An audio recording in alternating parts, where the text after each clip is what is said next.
പിതാവിൻ്റെയും പുത്രൻ്റെയും പരിശുദ്ധ റൂഹായുടെയും തിരുനാമത്തിൽ ആമേൻ. പെന്തിക്കോസ്തിക്ക് ശേഷം 7-ാം ഞായർ കർമ്മല മാതാവിനെ ഓർമ്മിക്കുന്ന ദിനം. തിരുസഭയുടെ വിചിന്തനത്തിനായി തിരുസഭ നമുക്ക് നൽകുന്ന സുവിശേഷ ഭാഗം വിശുദ്ധ മർക്കോസിൻ്റെ സുവിശേഷം 3-ാം അധ്യായം 20 മുതൽ 30 വരെയുള്ള തിരുവചനങ്ങൾ. അനന്തരം അവനൊരു ഭവനത്തിൽ പ്രവേശിച്ചു. ജനങ്ങൾ വീണ്ടും വന്നുകൂടിക്കൊണ്ടിരുന്നു. തന്മൂലം ഭക്ഷണം കഴിക്കാൻ പോലും അവർക്ക് കഴിഞ്ഞില്ല. അവൻ്റെ സ്വന്തക്കാർ ഇത് കേട്ട് അവനെ പിടിച്ചുകൊണ്ടുപോകാൻ പുറപ്പെട്ടു. കാരണം അവന് സുബോധം നഷ്ടപ്പെട്ടിരിക്കുന്നു എന്ന് അവർ കേട്ടിരുന്നു. ജെറുസലേമിൽ നിന്ന് വന്ന നിയമജ്ഞർ പറഞ്ഞു, അവനെ ബേൽസെബൂൽ ആവേശിച്ചിരിക്കുന്നു. പിശാചുക്കളുടെ തലവനെ കൊണ്ടാണ് അവൻ പിശാചുക്കളെ പുറത്താക്കുന്നത്. അവൻ അവരെ അടുത്തു വിളിച്ച് ഉപമകൾ വഴി അവരോട് പറഞ്ഞു, സാത്താന് എങ്ങനെയാണ് സാത്താനെ പുറത്താക്കാൻ കഴിയുക? അന്തഛിദ്രമുള്ള രാജ്യം നിലനിൽക്കുകയില്ല, അന്തഛിദ്രമുള്ള ഭവനവും നിലനിൽക്കുകയില്ല. സാത്താൻ തനിക്ക് തന്നെ എതിരായി തല ഉയർത്തുകയും ഭിന്നിക്കുകയും ചെയ്താൽ അവന് നിലനിൽക്കുക സാധ്യമല്ല. അത് അവൻ്റെ അവസാനമായിരിക്കും. ശക്തനായ ഒരുവൻ്റെ ഭവനത്തിൽ പ്രവേശിച്ച് വസ്തുക്കൾ കവർച്ച ചെയ്യണമെങ്കിൽ ആദ്യമേ അവനെ ബന്ധിക്കണം. അതിനുശേഷമേ കവർച്ച നടത്താൻ കഴിയൂ. സത്യമായി ഞാൻ നിങ്ങളോട് പറയുന്നു, മനുഷ്യമക്കളുടെ എല്ലാ പാപങ്ങളും അവർ പറയുന്ന ദൂഷണങ്ങളും ക്ഷമിക്കപ്പെടും. എന്നാൽ പരിശുദ്ധാത്മാവിനെതിരായി ദൂഷണം പറയുന്നവന് ഒരു കാലത്തും പാപത്തിൽ നിന്ന് മോചനമില്ല. അവൻ നിത്യപാപത്തിന് ഉത്തരവാദിയാകും. അവൻ ഇങ്ങനെ പറഞ്ഞത് തനിക്ക് അശുദ്ധാത്മാവുണ്ട് എന്ന് അവർ പറഞ്ഞതിനാലാണ്. ദൈവമേ, സ്തുതി നിനക്ക് യോഗ്യമാകുന്നു. ബാറിക്കുമോർ. 3 കാര്യങ്ങൾ ഈ സുവിശേഷ ഭാഗം വിവരിക്കുന്നു. 1, യേശുവിൻ്റെ ജനപ്രീതി. 2, കുടുംബാംഗങ്ങൾ, സ്വന്തക്കാർ യേശുവിനെ തെറ്റിദ്ധരിക്കുന്നു. 3, യഹൂദ മതനേതൃത്വം യേശുവിനെതിരെ ആസൂത്രിതമായ നീക്കങ്ങൾ നടത്തുന്നു, തെറ്റിദ്ധരിക്കുന്നു. യേശു ഒരു ഭവനത്തിൽ പ്രവേശിച്ചു. ജനങ്ങൾ യേശുവിനെ കാണാനും കേൾക്കാനും വന്നുകൂടിക്കൊണ്ടേയിരുന്നു. ഭക്ഷണം കഴിക്കാൻ പോലും അവർക്ക് കഴിഞ്ഞില്ല എന്നാണ് ദൈവവചനം വിവരിക്കുന്നത്. ഭവന സന്ദർശനവും ദൈവരാജ്യ ശുശ്രൂഷയും യേശുവിൻ്റെ പ്രത്യേകതയാണ്.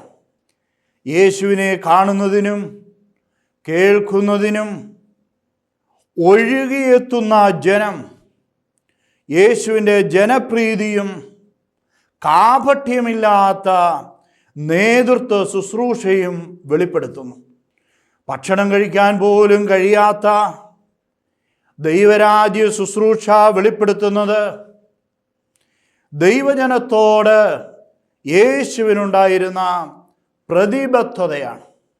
സ്വന്തം ആവശ്യങ്ങളും അത്യാവശ്യങ്ങൾ പോലും മാറ്റിവെച്ച് ദൈവരാജ്യ ശുശ്രൂഷയിൽ മുഴുകുന്ന യേശു.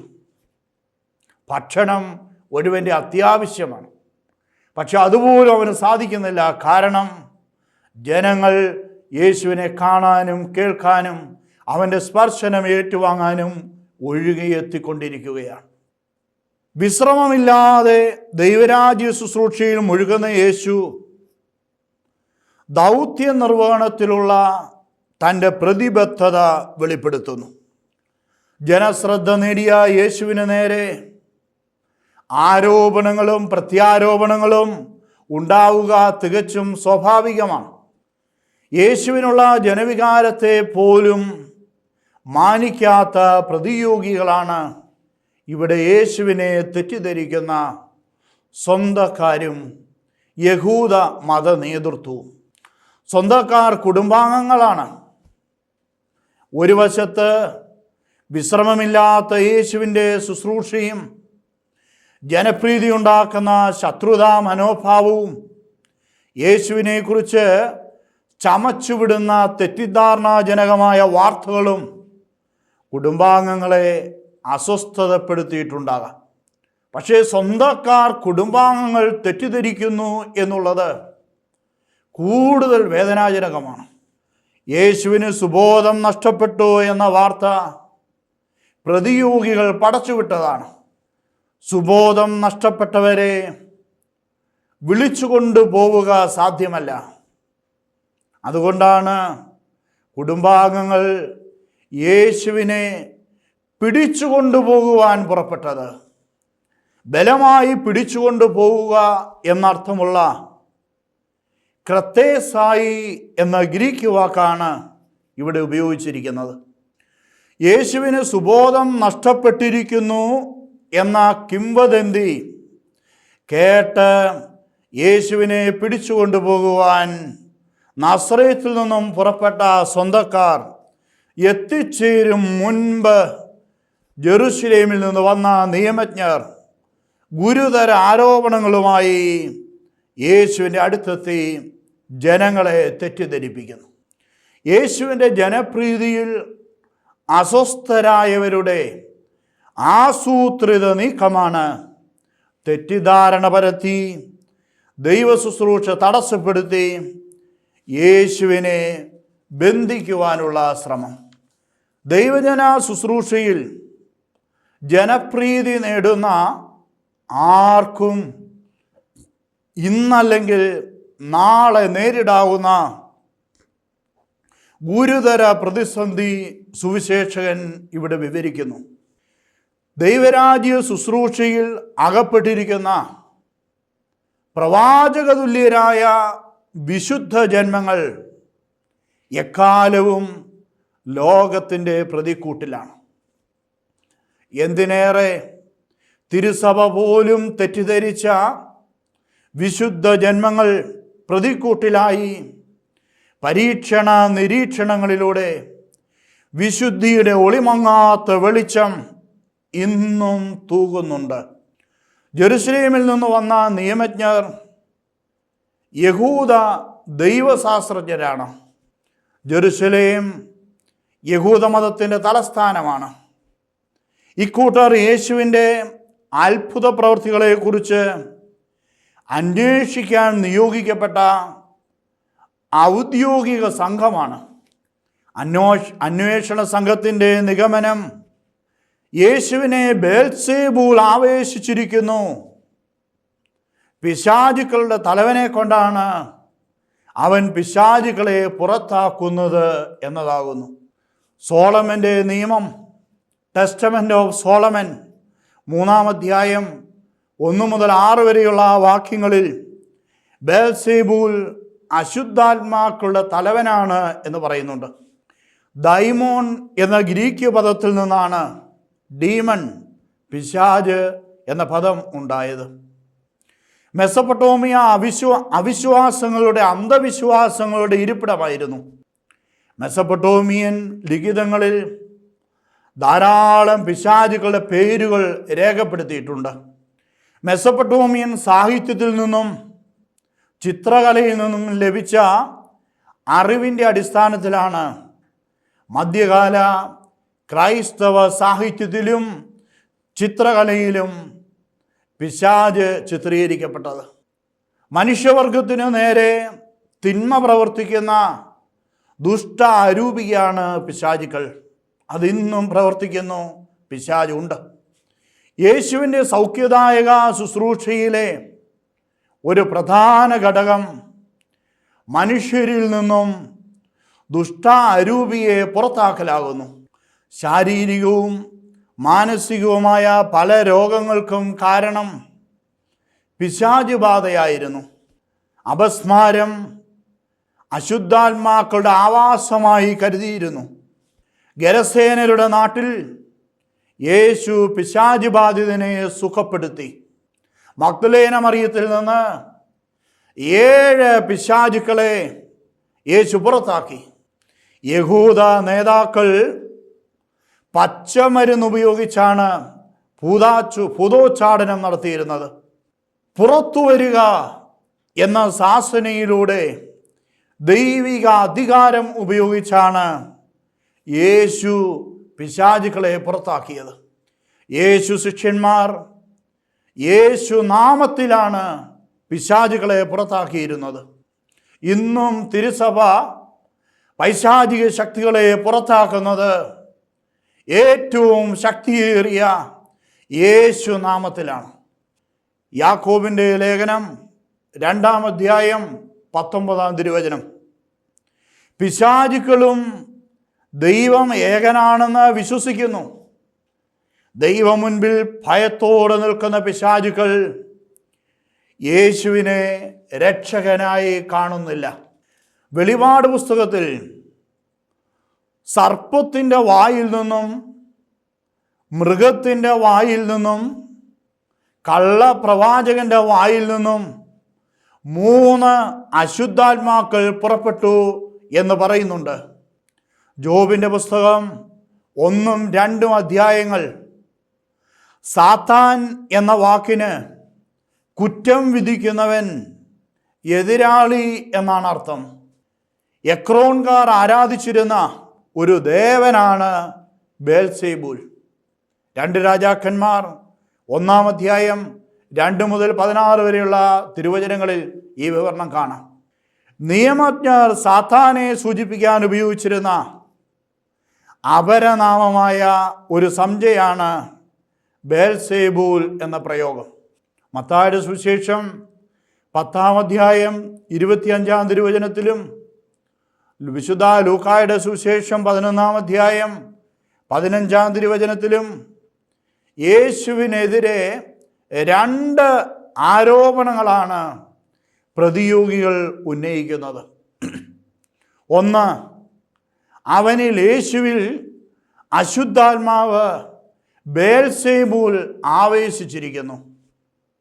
2, പിശാചുക്കളുടെ തലവനെ കൊണ്ടാണ് യേശു പിശാചുക്കളെ പുറത്താക്കുന്നത്. ഇവിടെയും യേശു എതിരാളികളെ, പ്രതിയോഗികളെ അടുത്തേക്ക് വിളിച്ചു.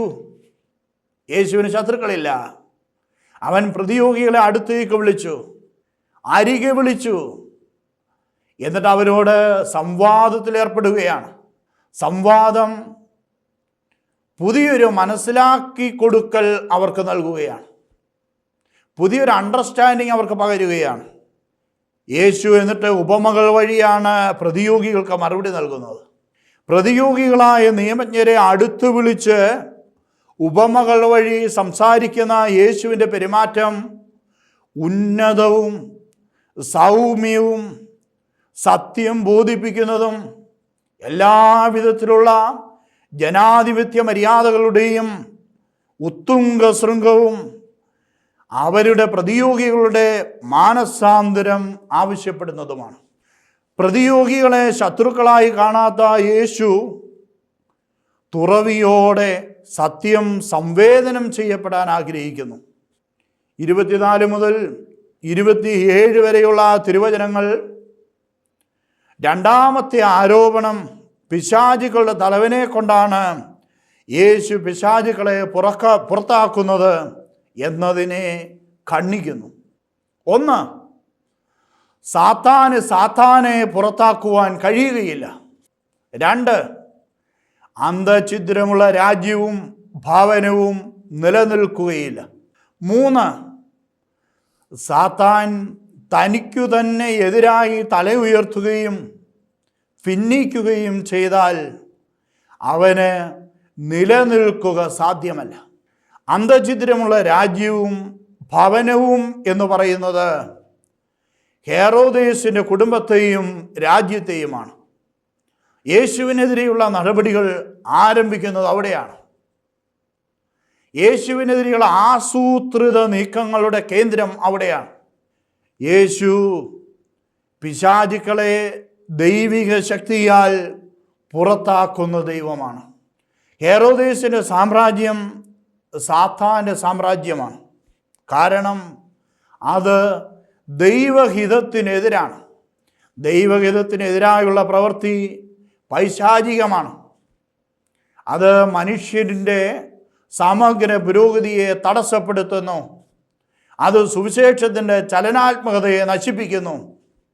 ഭാര്യമാരെയും മക്കളെപ്പോലും കൊല്ലാൻ മടിയില്ലാത്ത ക്രൂരനായിരുന്നു ഹെറോദേസ് എന്നാണ് ചരിത്രം പറയുന്നത്. ഹെറോദേസിൻ്റെ മരണത്തോടെ രാജ്യം വിഭജിതമായി.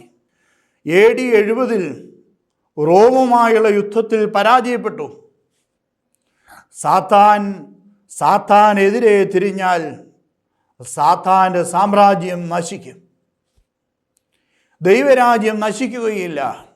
അത് ദൈവഹിതത്തിന് വിരുദ്ധമായി നിൽക്കുന്ന സാത്താനെ യേശു നാമത്തിൽ പുറത്താക്കുന്നു. യേശു ദൈവിക ശക്തിയാൽ ശക്തനായ സാത്താനെ ബന്ധിച്ച് സാത്താൻ്റെ കവർച്ച വസ്തുക്കളായ മനുഷ്യനെ മോചിപ്പിക്കുന്നു.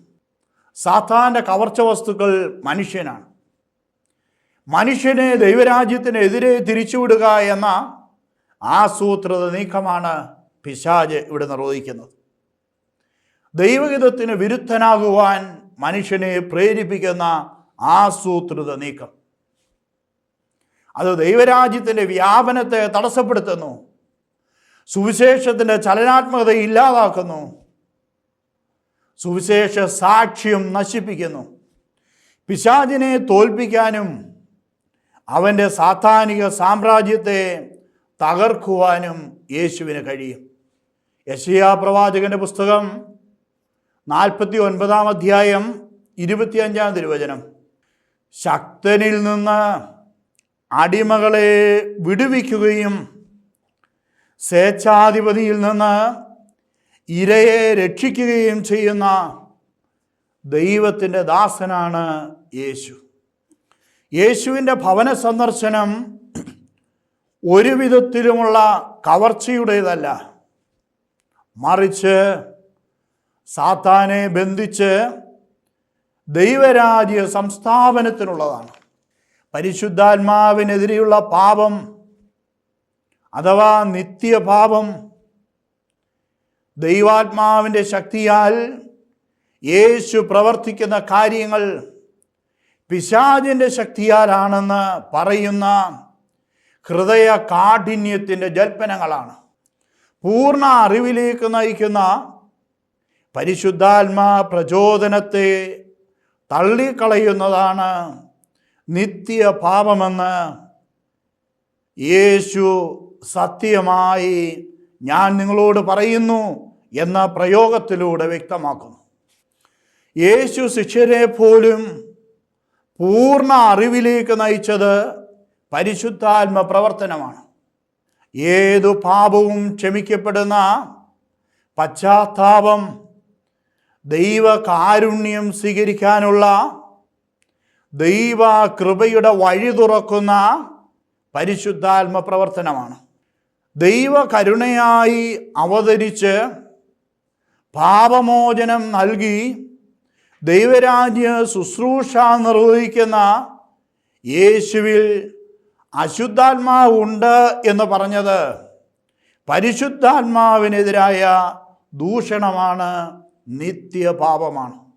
ഇങ്ങനെ പറയുന്നവർ പശ്ചാത്താപത്തിൻ്റെയും പാപമോചനത്തിൻ്റെയും വാതിലുകൾ ദൈവരാജ്യത്തിനെതിരെ എന്നേക്കുമായി കൊട്ടിയടയ്ക്കുന്നു. ദൈവരാജ്യ പ്രവേശനത്തിൻ്റെ പാപമോചന കൂദാശ ഇക്കൂട്ടർക്ക് അന്യമാകുന്നു. പരിശുദ്ധാത്മ പ്രവർത്തനത്തെ അംഗീകരിക്കാത്തവർ ദൈവരാജ്യത്തിലെ ദൈവിക കൃപാവരത്തിൻ്റെ കാരുണ്യ പാപമോചന കൂദാശകളെ സമീപിക്കാതെ സ്വയം ഹൃദയം കഠിനമാക്കുന്നു. ദൈവരാജ്യത്തിൻ്റെ വാതിലുകൾ മറ്റുള്ളവർക്ക് നേരെയും കൊട്ടിയടയ്ക്കുന്നു. ഇവർ നിത്യപാപികളാണ്. ഇവരുടെ പാപം ക്ഷമിക്കപ്പെടാത്തതാണ്. മനാസയുടെ പ്രാർത്ഥന 13 വാക്യം ദൈവം പശ്ചാത്തപിക്കുന്നവരുടെ ദൈവമാണ്. ദൈവരാജ്യ പ്രവേശനം അനുതാപത്തിൻ്റെയും പശ്ചാത്താപത്തിൻ്റെയും പ്രായശ്ചിത്തത്തിൻ്റെയും പാപമോചനത്തിൻ്റെയും അനന്തരഫലമാണ്. മിഷ്ന ആബോത്ത് 3 അധ്യായം 11 വാക്യം, 5 വിഭാഗം ആളുകൾ വരാനിരിക്കുന്ന രാജ്യത്തിൽ പ്രവേശിക്കുകയില്ല എന്ന് പറയുന്നുണ്ട്. 1, വിശുദ്ധ വസ്തുക്കളെ സാധാരണ വസ്തുക്കളെ പോലെ കൈകാര്യം ചെയ്യുന്നവർ. 2, വിശുദ്ധ സമയങ്ങളെ അശുദ്ധമാക്കുന്നവർ. 3, അയൽക്കാരെ പരസ്യമായി അപമാനിക്കുന്നവർ.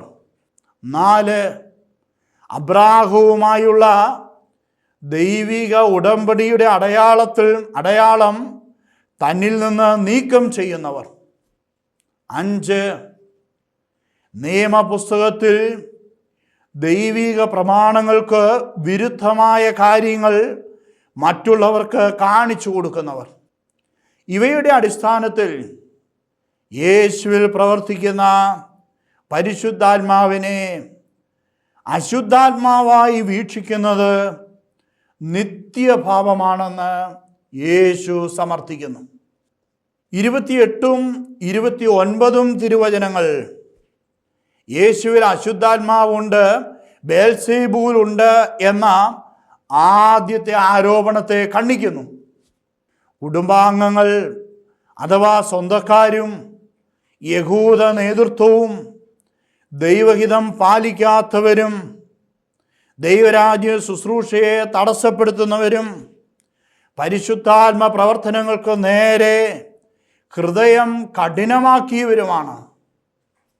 ഹൃദയം കഠിനമാക്കിയവർക്ക് പാപമോചനത്തിൻ്റെ അനുതാപ കൂദാശ, ദൈവകാരുണ്യത്തിൻ്റെ കൂദാശ അന്യമാണ്. ദൈവരാജ്യ പ്രവേശനം അന്യമാണ്. സുവിശേഷത്തിൻ്റെ വ്യാപനത്തിനും പ്രഘോഷണത്തിനും പ്രേക്ഷിതരായി മാറുവാൻ അവർക്ക് കഴിയുകയില്ല. അവരുടെ ജന്മം ഒരു വിധത്തിൽ പറഞ്ഞാൽ വ്യർത്ഥമാവുകയാണ്. സ്വന്തക്കാരിലും യഹൂദ നേതൃത്വത്തിലും യേശുവിൻ്റെ ശുശ്രൂഷകളെ തെറ്റിദ്ധരിക്കുന്ന ഇവരിൽ അനുതാപവും പശ്ചാത്താപവും പാപമോചനവും അസാധ്യമാണ്. ഹൃദയം കഠിനമാക്കിയവരിൽ അനുതാപവും പശ്ചാത്താപവും ഒക്കെ അസാധ്യമാണ്. ഇക്കൂട്ടർ ദൈവരാജ്യത്തിൽ പ്രവേശിക്കുന്നില്ല എന്ന് മാത്രമല്ല, ദൈവരാജ്യ പ്രവേശനത്തിനായി അടുത്തു വരുന്നവരിൽ തെറ്റിദ്ധാരണ ജനിപ്പിക്കുന്നു. ഇവർ ഹൃദയം കഠിനമാക്കുന്ന നിത്യപാപികളാണ്.